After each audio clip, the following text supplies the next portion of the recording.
Moin zusammen! Ja, hier haben wir einen Portal Jumper von Loot Studios im Maßstab 75 mm. Wir wollen heute uns aber nur mit dem Portal beschäftigen.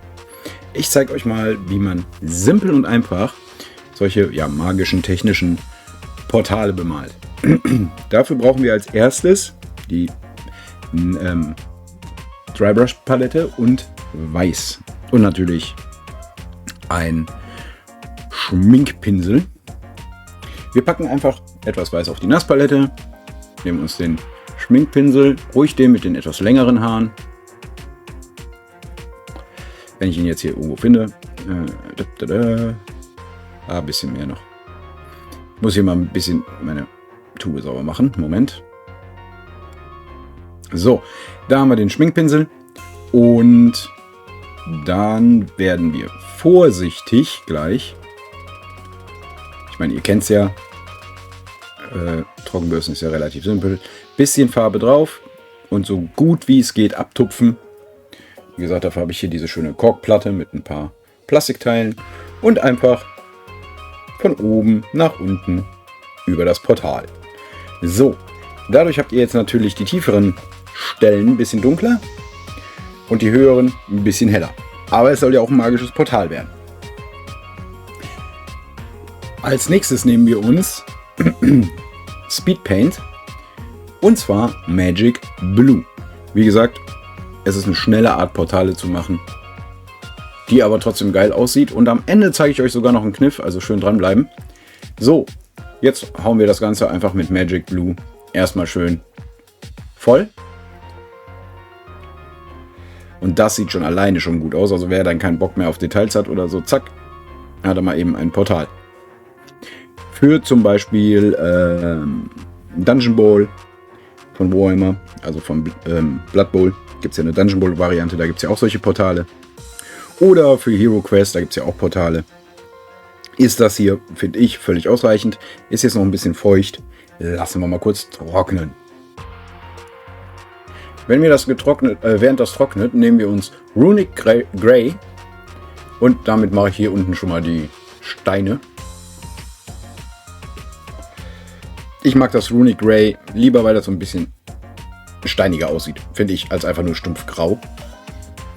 So, jetzt muss das natürlich auch noch trocknen, aber das ist ja alles gar kein Problem, denn wir haben ja diesen tollen Ständer dafür und deswegen können wir jetzt mit einem Blue Wash das Portal weiter bearbeiten, denn das ist mittlerweile trocken.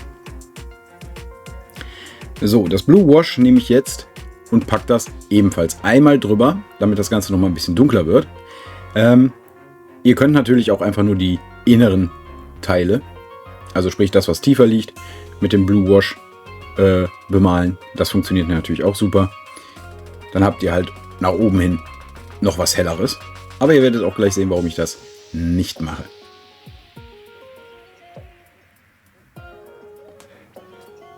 So, wenn wir das jetzt haben, glänzt es mal wieder. Sehr schön. Noch ein paar kleinere Verbesserungen. Ein bisschen die Tropfen weggemacht. So, jetzt haben wir das auch trocken. Jetzt nehmen wir uns Ultramarine Blue und bemalen damit alles, was hoch liegt. Also sprich die Spitzen oder die, wie nenne ich denn das jetzt? Den Portalwirbel. Davon die höheren Teile werden auch einfach mit dem Ultramarine Blue bemalt.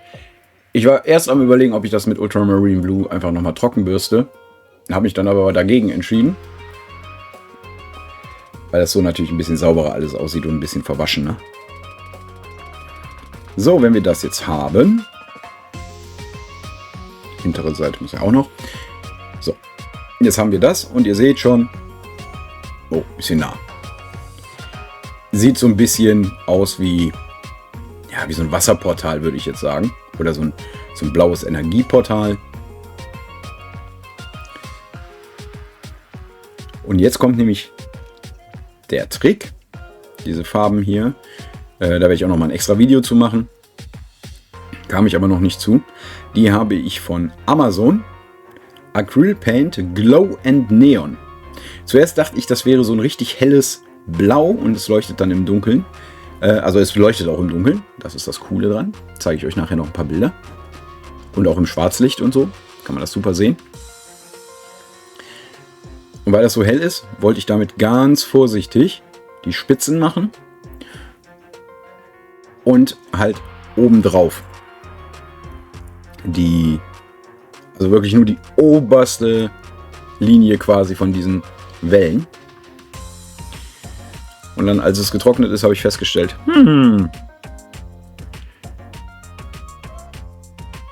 das sieht gar nicht so aus, wie ich dachte, denn diese Farbe wird durchsichtig. Was ich irgendwie cool finde. Ja. Und ich jetzt einfach das Portal habe, als wäre es wie vorher. Nur, wie gesagt, es leuchtet. Jetzt habe ich mir nochmal das Weiß genommen. Davon gibt es halt auch Weiß. Das packe ich jetzt nur an die Spitzen, weil ich einfach ausprobieren wollte, ob das eine wirklich blau leuchtet und das andere wirklich weiß. Ja, tut's. Ne? Da habe ich jetzt wirklich nur die Spitzen mitgemacht mit dem Weiß und so ein paar einzelne Stellen. Ich sag mal so mittendrin in den Wirbeln ziemlich zufällig eigentlich. Da habe ich halt drauf geachtet, dass es nicht überall weiß ist, sondern dass man dazwischen dann auch dieses Blau hat. Ich hatte die Hoffnung, also es steht auf der Verpackung, es soll angeblich weiß leuchten und blau leuchten. Das werden wir jetzt gleich bei den Fotos sehen, ob es funktioniert hat. Da ich vergessen habe, das Portal komplett alleine zu fotografieren, ist da das fertige Modell, aber das stört ja nicht.